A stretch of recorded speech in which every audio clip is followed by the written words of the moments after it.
What's up, everybody? It's the Power Rankings Podcast, aka the Power Rankings Show Short. I'm your host, Elliot Harrison. I'm pleased to be joined with the one and only at Marcus_Mosher. And Marcus, we had a big signing.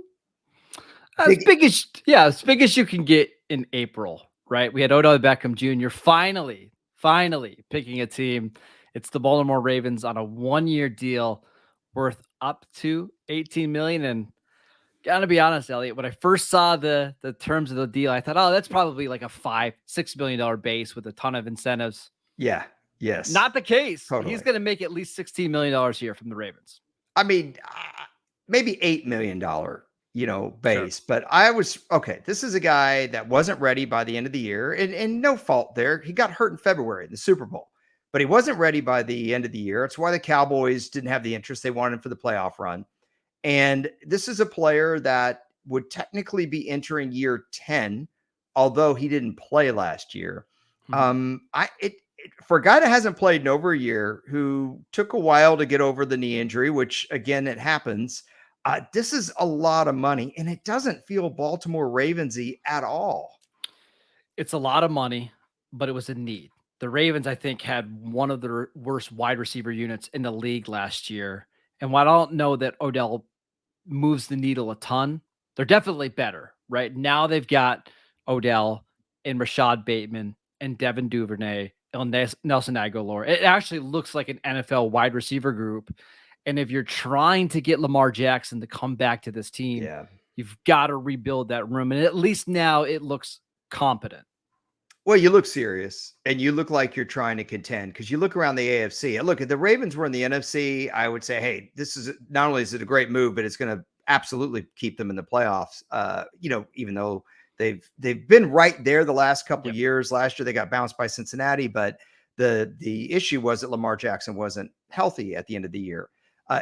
Let's say Lamar Jackson stays healthy. You needed this move to even make the playoffs, because Cleveland's not going to be a pushover this year. Cincinnati's going to be a playoff team. Buffalo's going to be a playoff team. Miami's going to be a playoff team. Kansas City's going to be a playoff team. Somebody from the AFC South is going to be a playoff team. My guess, and I think your guess as well, would be the Jags there in that division.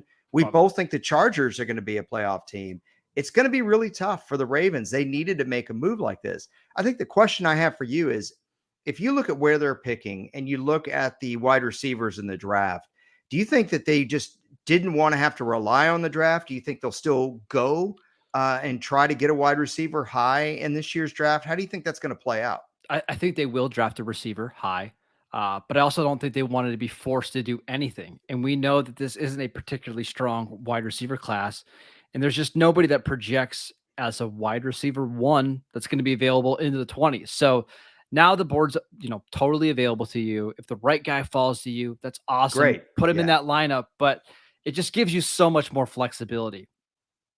If you had to guess, now that they've signed Odell Beckham, last year they went and got a center in the first round. If you had to guess, do you think the Ravens might try to fortify the pass rush or go a different route than hitting receiver because they got Beckham? If you were prognosticating how this is going to go, I'm going to say receiver still, right? Because wow, okay, Odell is, again, it's a 1-year deal for Odell Beckham. They've got to get more targets in that passing game.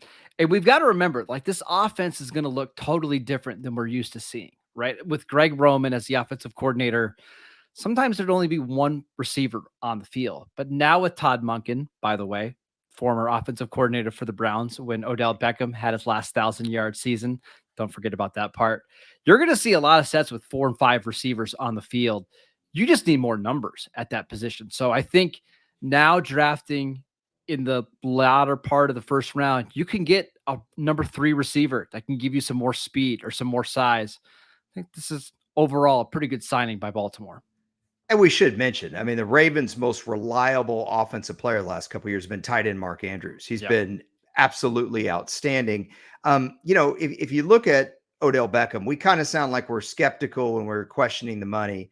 Have to say, there was a lot of skepticism when he signed with the Rams midseason in 2021. And I remember the first game, I believe, was against the 49ers, I want to say on like a Monday night or Thursday night. I can't remember which. And people were really hard on him. He ended up being a great signing for them, helped them tremendously. it's premature to say, hey, this guy can't do it anymore at that level. And if he can play at a really high level, then 18 million becomes maybe a Sure. little bit of a bargain, given what we've seen the wide receiver market do the last year and a half. And let's not forget the most important thing here is that I think signing Odell Beckham increases the likelihood that Lamar Jackson comes back. Right. So even if you overpaid Lamar, but it leads to Lamar Jackson either playing on the tag or agreeing to a long term deal, it's a net win for Baltimore. And I think all the rumblings that we've heard that Lamar Jackson was kind of actively involved in trying to recruit Odell, I think things are trending in the right direction for the Ravens and Lamar Jackson. It's the proverbial carrot, right? It's like, look, we're serious. We're getting a guy that you wanted. We want you here. That's what it's saying. And Yes. not only do we want you here, you're going to have help, and you're going to have the kind of help that you've been wanting to have. And I will say this about Lamar Jackson. He has taken some unfair criticism simply because his supporting cast just hasn't been what other elite No. quarterbacks have had. Now, him getting hurt is him getting hurt. But I think if he could stay healthy, if Odell Beckham can be close to what he was with the Rams, this can easily be a playoff team, and maybe do some damage in the playoffs. And let's not forget, I know it feels like Odell Beckham has been in the league forever, but he's still only 30. He didn't Yeah. play last year and he's had some injuries.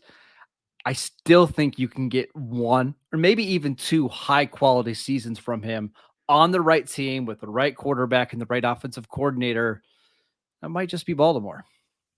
Hey, once it was determined he wasn't going to come back at all, he didn't play at all. Well, when Mm, you think about that, that means the rest of his body got rest. Now, I know he's trying to come back from a knee injury, but this is a guy that hasn't taken any contact on a right. football field since February of 2022. That means when we get to August, you're looking at a year and a half without his body taking, any hits. Right. At 30 years old, that can be an advantage because I think Odell Beckham at this point, I'm not saying he doesn't need training camp or anything like that, but he's seen every coverage, Marcus. He's seen everything a defense wants to throw at him. He knows how to adjust his route.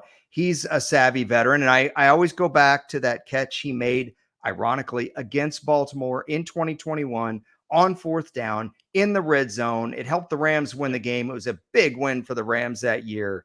I think this will probably be a net positive. I mean, Agreed. it can't make them worse, No, right? there's no way. I mean, you go from Demarcus Robinson to Odell Beckham. It's a pretty Right. nice little upgrade. Well, it sounds like we're both thumbs up on it. A little surprised, but still both thumbs up on it. We'll see how it works out. But what we know for sure is he's not going to be in Dallas. So No. if you want to hear some Cowboys takes and maybe, I don't know, maybe a little whining about Noah, I mean, you guys okay over there at Yeah, Locked we're On fine. Cowboys? Yeah, we're good. All We right. got All Brandon right. Cooks. All right, exactly. No kidding, man. That was a great signing too.